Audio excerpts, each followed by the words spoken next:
So Thunderbolts has officially made its debut in theaters as the newest Marvel addition to their roster, and last installment of Phase 5 of the MCU. The movie brings back a bunch of characters from different projects like Falcon and the Winter Soldier, Ant-Man and the Wasp, and Black Widow as they take on the world's next biggest threat as a ragtag group of anti-heroes. The actors returning to play their MCU roles such as Sebastian Stan as Bucky the Winter Soldier, and Florence Pugh as Yelena Belova, aka the new Black Widow.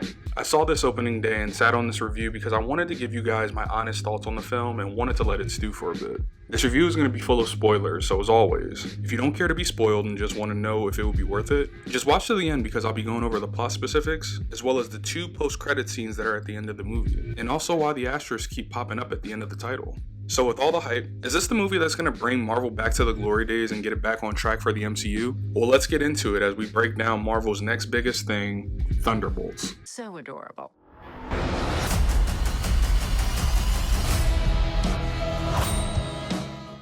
Going into this movie, I was hearing so much comparison between this and another movie I really don't want to speak of. And as the trailers went on, I definitely saw the resemblance. Now, as one who honestly hasn't been a fan of a lot of what Marvel's been releasing lately, and even let a couple of their projects go by and didn't even watch, Brother, this guy stinks! I went into this movie with an open mind because a lot of these characters were the highlights of the movies that they were in. Sebastian Stan as Bucky has been a sleeper star in a lot of the movies he's been in. And even with the show with Anthony Mackie not being received well by audiences, I'm still interested in where his story of redemption is going. Yelena takes center stage as the star of this movie, and I was actually curious to see how she was going to do as the lead. Her feature in the Black Widow movie actually surprised me by how good she was opposite of Scarlett Johansson, and actually brought a level of cleverness and sarcasm that I thought we were only going to get from the Black Widow that we already had.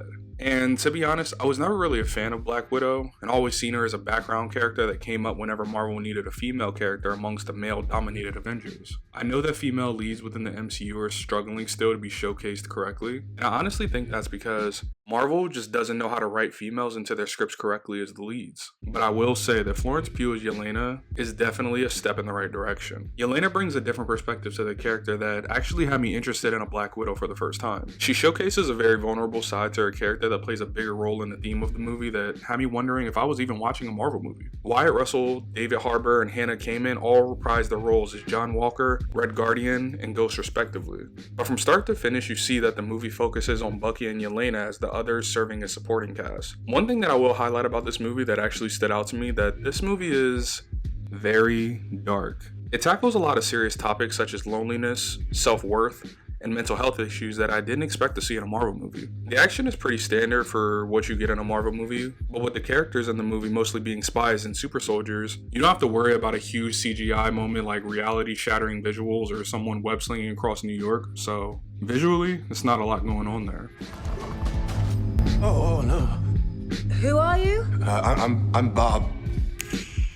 Yelena starts off the movie struggling with finding satisfaction in her life ever since the events of Endgame and the loss of Natasha. She finds jobs in contract work as a Black Widow working for a CIA director, Valentina De Fontaine, who is approaching an impeachment because of her work with a company named Ox. The film bounces back and forth between Yelena's story, with her going to meet her dad, and it's where we're treated to some of the emotion from her character that I was talking about, and addressing Bucky's actions as a new congressman. Now, I will say that I'm not fully sold on the Bucky for President thing that they're trying to push, and they hinted at in the last Captain America movie. And guess what? I didn't buy it then, and I'm not buying it now. Sebastian Stan as Winter Soldier does the best when he's in that Avengers setting, primarily with Captain America. But we won't be getting that chemistry anymore due to, reasons. No, I don't think I will. Cutting back to Yelena's story, she says that she wants to take a more prominent role closer to being what the Avengers were, after talking with the Red Guardian. And she's told by Valentina that she can make it happen if she does one more mission. She tells her that she has to destroy evidence in one of her many sites that, if found, could lead to her being impeached. And of course, we don't want that to happen. So she sets off, and this is where we get our first big superhero-ish fight of the movie. It seems that someone has sent Yelena, Ghost, John Walker, and Taskmaster all on the same mission, with the other people being the targets. And oh boy, who could it be? So the group duke it out with Ghost killing Taskmaster almost instantly. Like the girl barely had any speaking lines or anything. And I guess that answered the question as to why she didn't have any promo in the trailer. But damn, dude. After the group figures out that they've been sent after one another, they're then thrown off by the sudden appearance of a mysterious Bob character. Who are you? I'm Bob. No one knows how he got in there. He just shows up and doesn't know how he got there either. Now, a lot of people, including myself, knew this was the Sentry character, and to be honest, I could probably count on my fingers all the details I actually know about this character, but I just know he's one of the strongest people in Marvel. But I didn't feel that intimidation factor when he first came on the screen, which I don't know if the writers wrote him like that on purpose, but for the sake of the argument, let's just say that they did. The group finds themselves locked in a warehouse that's about to be incinerated as a failsafe, but they make it out. But something weird keeps happening when some of the characters keep having flashbacks to traumatic events from their past anytime they're close to Bob. I wonder what that could be about. The group escaped the compound with Bob getting left behind, and it's here we're shown that Bob is actually superpowered and got his abilities from the test that Valentina did on him. We also see that Bob has a dark past full of drug use, bad family history, and is emotionally unstable, which, let's be honest, everyone kind of is. But because of the success of the test, Bob is classified as dangerous and is taken in by Valentina. We then cut back to Yelena's group, who's been picked up by the Red Guardian, and we get treated to most of the comedic resolve between the characters as to not keep the movie so grim, and luckily some of the humor sticks. Now, I've never really been a fan of Marvel humor outside of a few chuckles here and there, and as of the last movies that have just turned these movies into comedies, where Thor is seen as a dumbass and Strange forgets he's a doctor for some reason, the comedy here feels natural and actually comes off as a dad joking with a teen daughter and her friends. At this point, Valentina tries to track them down, but they're saved by Bucky, who's also trying to track them down to help them with his efforts of impeaching Valentina. Bucky's story in this movie is something that didn't fully sit right with me. Most of the movie, he's not really in it, outside of the diplomatic moves and his impeachment of Valentina, when most of the people who go to see these movies don't really care about any of that. Him taking a back seat when he's seen as one of the last remaining members of the Avengers group just felt like an odd choice to me, and feel like they're only doing this route in order to give him something to do to keep him in the movies. Bucky tries to take the group in, but is warned that Valentina is up to no good. They're worried that whatever her plans are with him are worse than whatever Bucky's trying to do with the impeachment. At first he disregards it, but then he gets a warning by Valentina's assistant that Bob is dangerous and that he might want to check this out. The group travels to Valentina's headquarters and finds out that Valentina's Sentry project was the final result of what happened to Bob and why he has superpowers. She explains that she wants to turn Bob into the protection of the earth, a sentry for the weak, as some might say, and says that his strength is comparable to the strength of 1,000 suns and stronger than all of the Avengers put together. And his first project that she's sending him on is to get rid of the Thunderbolts crew. We see his powers showcased firsthand as he's still trying to figure out how they actually work. But with the quality of people he's going against, super soldiers and a person that can phase through matter, it's kind of hard to actually see how strong he is. He does do the part in the trailer where he rips Bucky's arm off and beats him with it, which I thought was actually pretty funny. But even before I saw this movie, I kept asking myself, how is this group actually going to beat someone like Sentry?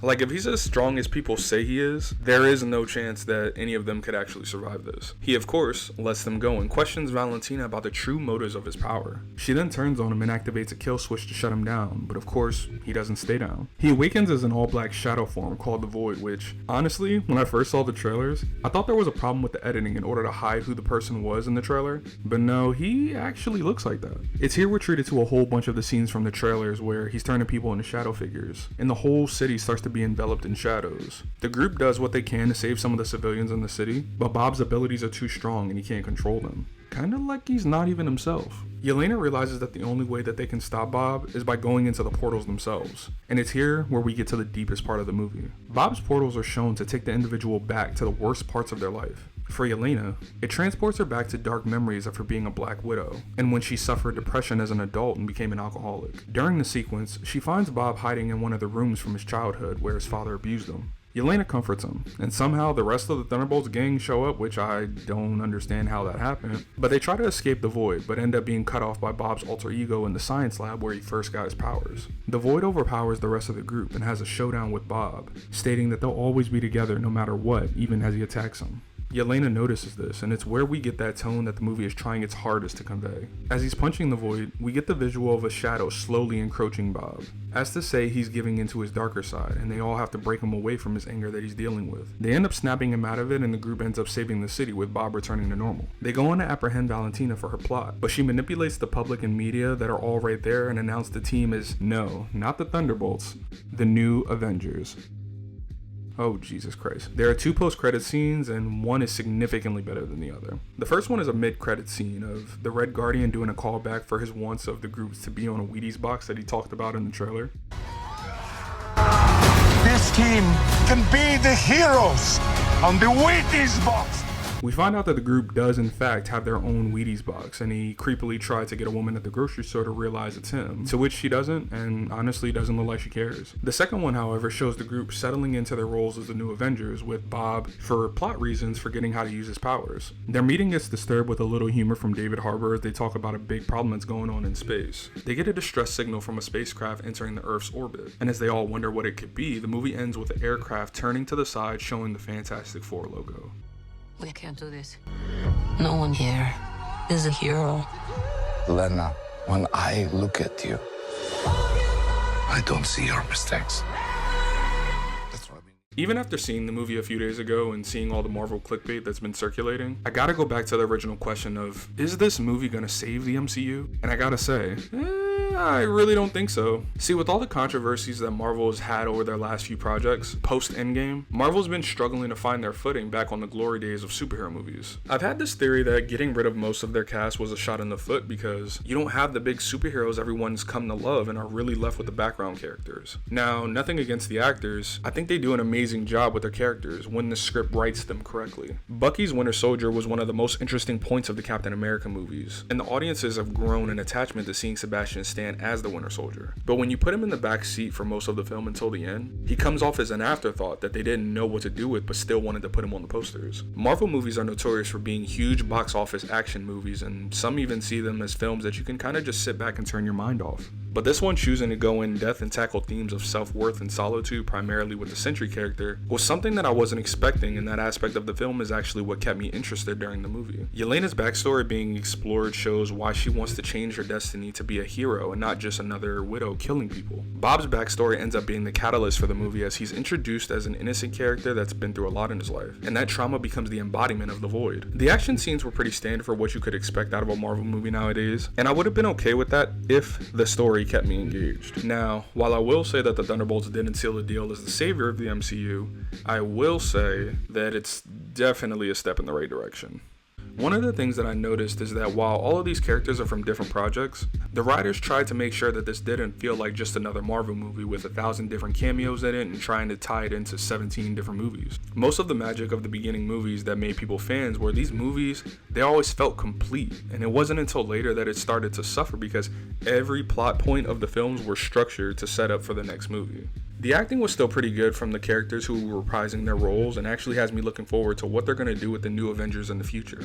Still, it will be hard to look at this group as the new Avengers when people are constantly going to compare them to what came before, with the only saving grace being Bucky. All in all, I wouldn't really consider this a huge point within the MCU, but even walking out of the theater, I came to the conclusion that this is more of an origin story for the new group of people that are going to take over the MCU, as well as introducing Sentry to the story, making it an origin story for him as well. I'm also really curious to see how they're going to mix the Fantastic Four into the next part of the story with them getting the next movie. I'm sure there's going to be some type of time travel involved, as the Fantastic Four movie is set in the 1960s, while the Thunderbolts story takes place in present time. And hopefully they mix it in there in a convincing way. So I'm hoping that Marvel really kicks it into gear with this one and Brave New World out of the way, and really buckles down on the Secret Wars and Doctor Doom story they keep hinting at. With Marvel losing more and more fans every day, I really hope this shows them that if they up the standard, the end result could be dramatically different than what people are saying now. Was it good? Was it Marvel? Absolutely. And at this point, that's basically the same thing. But what did you guys think? Leave your thoughts below on Marvel's Thunderbolts, and don't forget to like and subscribe to the page for more breakdowns of your favorite movies. Y'all take care, and peace. My side girl got a 5S with a screen crack. Still hear me laugh right away. Let it not never hesitate. Don't come around looking insane. Trying to show the dog better day. Got a choice trying to lick the wet bite. Everybody was just high rocking cause your next album. They won't ever see the light of day.